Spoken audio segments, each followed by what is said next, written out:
Toată lumea are o rețetă secretă pentru biscuiții Frages cu unt, dar ai mei sunt cu adevărat speciali. Nu doar că sunt incredibil de gustoși și se fac atât de ușor, dar sunt și cei mai frumoși biscuiți pe care îi veți vedea.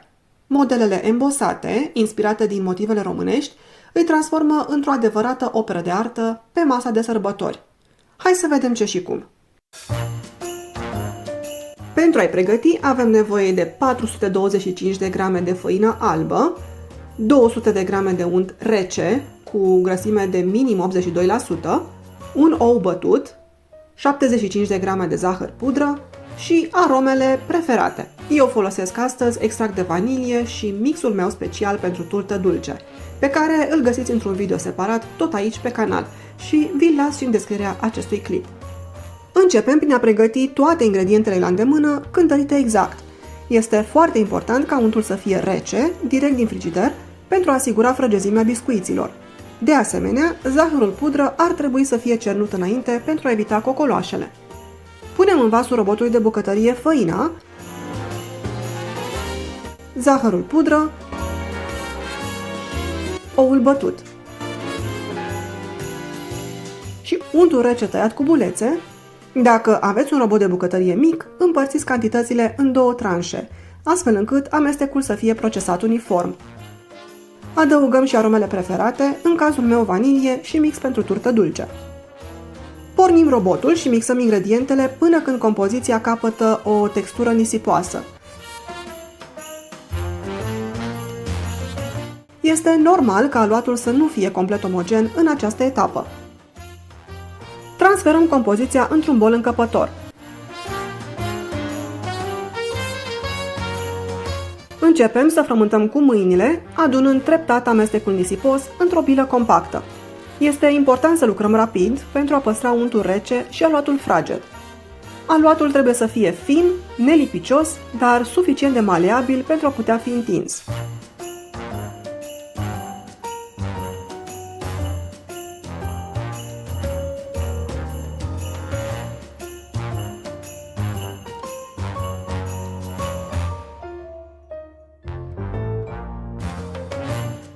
Împachetăm aluatul în folie de plastic și îl lăsăm la rece 15-20 de minute să se mai întărească puțin.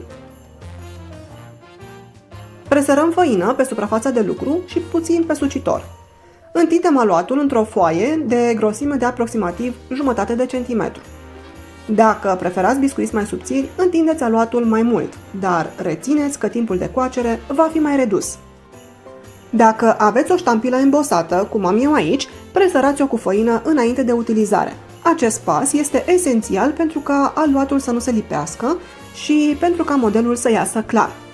Presăm ștampila ferm în aluat, aliniind frumos biscuiții pentru a putea decupa marginile în linii drepte.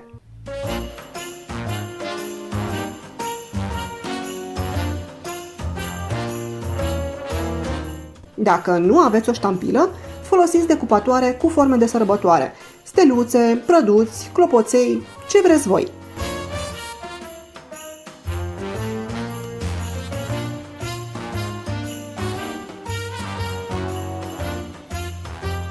Am aici un decupator dreptunghiular pentru biscuiții clasici, potriviți tot timpul anului.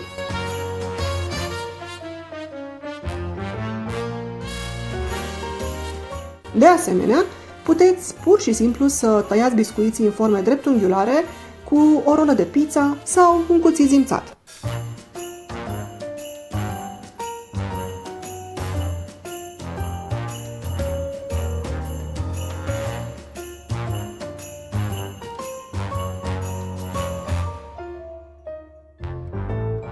Biscuiții tăiați se așează pe o tavă tapetată cu hârtie de copt.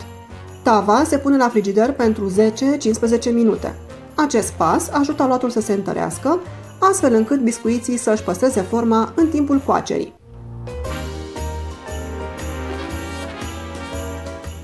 Preîncălzim cuptorul la 200 de grade. După ce biscuiții crus s-au întărit suficient, îi introducem direct în cuptorul fierbinte. Coacem timp de 6-7 minute sau până când marginile încep să capete o nuanță aurie. Nu îi lăsați mai mult, deoarece se vor usca prea tare. După ce scoatem tava din cuptor, lăsăm biscuiții să se răcească complet în tavă pentru a evita ruperea lor. După ce s-au răcit, îi transferăm pe un platou. Opțional, puteți decora biscuiții scufundându-i pe jumătate în ciocolată topită sau pudrându-i cu zahăr pudră. Pentru o notă festivă, presărați fulgi de ciocolată, nuci mărunțite sau zahăr colorat peste ciocolata încă moale. De asemenea, îi puteți decora cu bombonele colorate și glazură de zahăr, ori o combinație din acestea și ciocolată. Vă arăt într-un video viitor cum i-am decorat eu, simplu, rapid și cu un efect drăguț. Sper că această rețetă v-a inspirat să încercați biscuiții mei frageți cu unt. Dacă vă plac, nu uitați să dați un like, să vă abonați la canal și să activați clopoțelul pentru a fi la curent cu toate rețetele mele în timp real. Aștept în comentarii să-mi spuneți ce formă ați ales pentru biscuiții voștri de Crăciun. Toate cele bune și ne auzim curând!